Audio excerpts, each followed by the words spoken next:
Me, he screamed, I was crazy. Told me to die for asking about those hotel visits. About her. He thought I'd stay silent after finding his affair. With our son's best friend. And that child. He thought I'd never find the truth. He was wrong. Very wrong. His loyal facade is about to shatter. Hey Reddit. I'm gonna throw a lot out here. So bear with me. This isn't easy to talk about. But I need some perspective. I'm 51F. And I'm a recovering addict, been clean over 3 years now. Which feels like a lifetime and a blink. Came home from treatment in 2023. Trying to rebuild my life. You know. Just getting back into the swing of things. Finding my footing. My husband 51M and our 2 grown sons all live under the same roof. And everyone pretty much sticks to their own computer. We all have our designated tech. And we respect that. So, one day, I needed to look something up on Google Maps. My computer was acting up. So I hopped on my husband's machine. It was already logged into his Google account. No big deal. Right. I went to the search bar and used the pull-down menu, thinking it would show my recent searches. Instead, a whole bunch of hotel names popped up. My stomach did a weird flip. He travels for work. Sometimes, but only if it's a good 2.5 hours or more away. These places were close. Like, 15 minutes to an hour away from our house. One was a Super 8 or something similar. About half an hour out. Another was a quaint little bed and breakfast. And then there was this one? A motel that you rent by the hour. My brain just kind of stopped for a second. Google Maps has this feature where you can see if a place was visited. Not just looked up.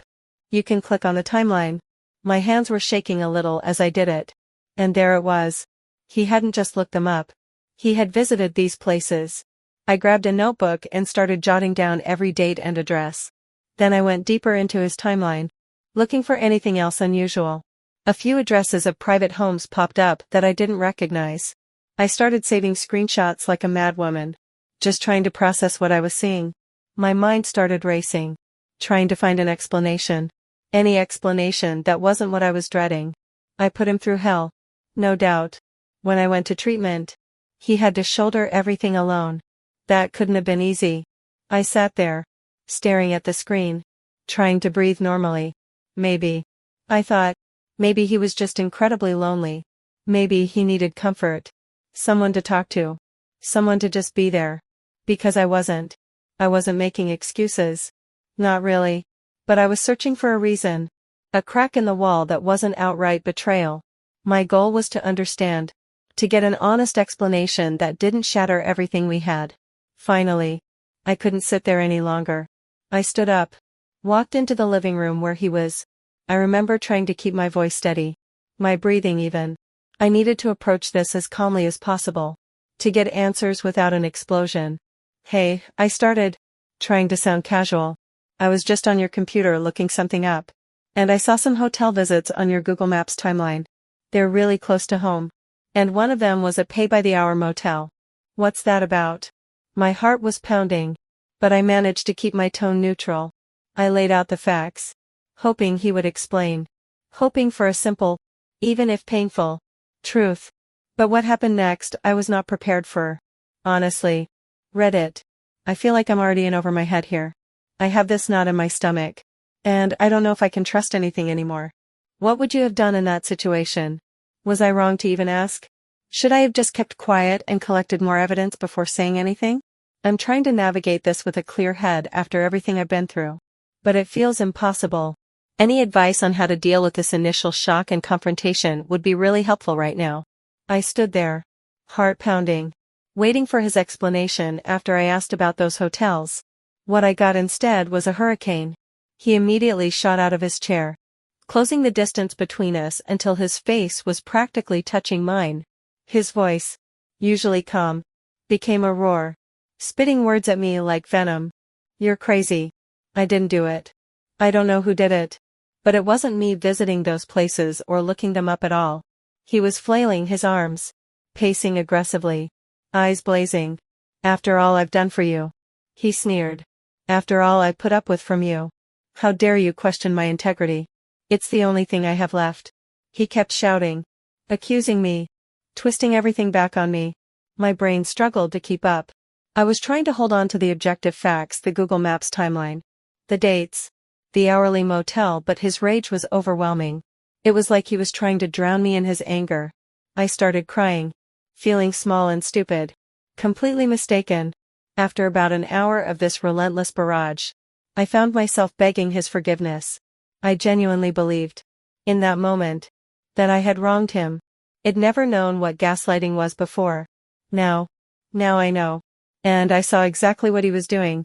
26 years we've been together. And he always used to say he was loyal as a bulldog. I guess if you have to tell someone constantly how loyal you are, maybe you're not so much. But even through the tears and the apologies I'd been forced into, a tiny, cold ember of certainty remained. He was full of crap. My immediate thought was, God, I wish I'd just kept my mouth shut. My dumbass had actually thought we might talk. Maybe cry. Get mad. And then just deal with it. But no. The gaslighting was instant and brutal. That experience solidified something in me. I hated being nosy. Despised the idea of snooping. But he wouldn't talk. So, I decided I would gather every piece of evidence I could find. It was a complete turnaround from the person I thought I was. And I hated myself for it. But I felt I had no choice. My goal was no longer just an explanation. It was the truth. Unvarnished and undeniable. To prove I wasn't crazy. The next day, I was back on his computer. Not just Google Maps this time. I dug into his email. Browser history. Everything. I found nothing incriminating in his emails. But then I noticed something telling. His Google timeline was gone. Deleted. Poof. If you haven't done anything wrong, why erase the evidence? That was all the confirmation I needed that my instincts were right. I moved to his phone. Going through contacts, texts, even his Facebook. I wasn't proud of it. But I was desperate. And that's when I hit the next bombshell. I logged into his Facebook one day and scrolled through his following list. One name stood out like a sore thumb. Alexis 32F. Not just a name. But the name. My oldest son's best friend. I checked her Facebook the next day from my own account. And my stomach dropped again. A lot of her content, particularly pictures, was blocked from me. What the hell? I mentioned it to my son. Casual like. And he must have said something to her. Because all of a sudden, I was unblocked. It was just weird. Then I saw pictures of her kids. Her youngest. A boy, he looked just like my husband. Not just the red hair, which my husband has and neither Alexis nor her partner does. But all of his features. Every one of them. My mind immediately went to the worst possible place. He has a kid with her. And the grossest part. Alexis' mom is one of my ex-best friends. We'd been friends since we were 14. Our kids grew up together. Alexis spent nights at our house. Ate at our table. I treated her like one of my own children. This wasn't just a random woman. This was someone we knew intimately. Someone who was practically family. The sheer horror of that discovery, coupled with his earlier gaslighting, had me reeling. I wanted to confront him again. To scream all of it at him. But how could I? Every time I tried, he just turned it back on me. What do you even do when you uncover something this deeply disturbing? Something that connects your husband to a betrayal of this magnitude with someone so close to your family. How do you even begin to process this kind of sick secret? Alright. Reddit. This is the hardest part. Because it's where I'm living right now. After discovering all that about Alexis, I knew I had to confront him again. I couldn't just sit on that. I built up all my courage. Trying to find that calm I aimed for in the first confrontation. I looked him straight in the eye and brought up Alexis. The blocked content. And then, with a voice that barely held steady, I mentioned her youngest son and how much he resembled my husband. I asked him directly about it. About the hotels and her addresses. Trying to present it as a coherent picture. His reaction this time was even more brutal than before. The mask completely dropped. He got right back in my face. Not even bothering with the denial anymore. Just pure venom. You're just a druggie. He roared. His words hitting me like physical blows. Go die on a street corner and do them all a favor. He repeated the line about his integrity being all he had left, twisting it into another weapon against me. It was horrifying. He was awful.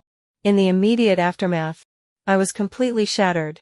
The pain was so raw. It felt like my skin had been peeled off. I knew. with absolute certainty that this was it. I deserved better. I went online, found the necessary documents, and printed out divorce papers. I held them in my hand, ready to serve him, ready to end it. My mind was made up. But then I didn't. I couldn't. 26 years is a long time. I was so in love with him. Or at least with the idea of him. The man I thought he was. The thought of doing this on my own, starting completely from scratch after everything. It was terrifying. I was scared. Plain and simple. The papers sat there. A silent testament to my resolve. And my failure to act on it. My goal in that moment was to break free. But the dilemma was paralyzing. Leave and face an unknown future completely alone. Or stay in a known, albeit soul-crushing, situation. Meanwhile, I used a people search website. I took those addresses ID meticulously written down from his Google timeline before he deleted it. 3 of them, it turned out, were directly linked to Alexis. So, yeah, had been to her house. Multiple times. Not just the hotels. The evidence was irrefutable. I tried confronting him one last time after that. But it was just another disaster. A story for another time, I guess. It was clear he wasn't going to admit anything. Ever. It's been a year and a half since that last explosion. A year and a half where I've just kept my mouth shut. As long as I do that. He's fine. He comes home. He pays the bills. On the surface. He does everything right. He maintains that nice guy facade perfectly for everyone else. But I know better. I have all the evidence. All the hidden stories. I know. It's a suffocating secret I carry around every single day. And that's where I am. Sad. Tired. So goddamn tired of holding all of this inside. I feel so low. So unwanted. Undesirable. Unlovable. My life feels like a Jerry Springer episode. No joke. I am in therapy. And I tell my therapist everything. But it doesn't seem to help with the one thing I need. The courage to leave. I keep staying. Keep letting it happen. I guess I just wanted to vent. To put this out there into the universe. Because he's always been the nice guy in our circle. And I feel like nobody would believe he could act this way. That he could do something so utterly disgusting. Maybe letting some of this out will let me remain sane for another couple of days. Because sitting on it and stewing about it just makes me feel awful all the time.